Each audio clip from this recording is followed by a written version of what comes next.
Oysa demiştin, durma, göğe bakalım. Su gibi gidenlere, okyanus gibi gelmelere yazılmış masmavi bir şiir. Mavinin anlamı ne büyük.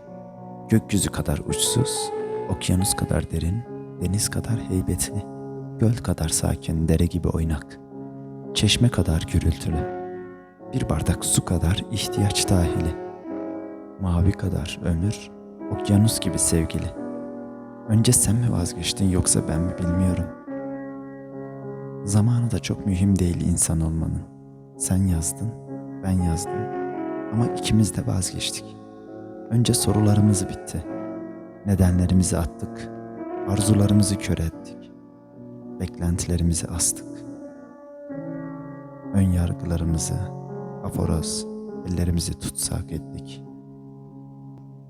Ben seni gördüm ay ışığında, gönlümü verdim ay ışığında.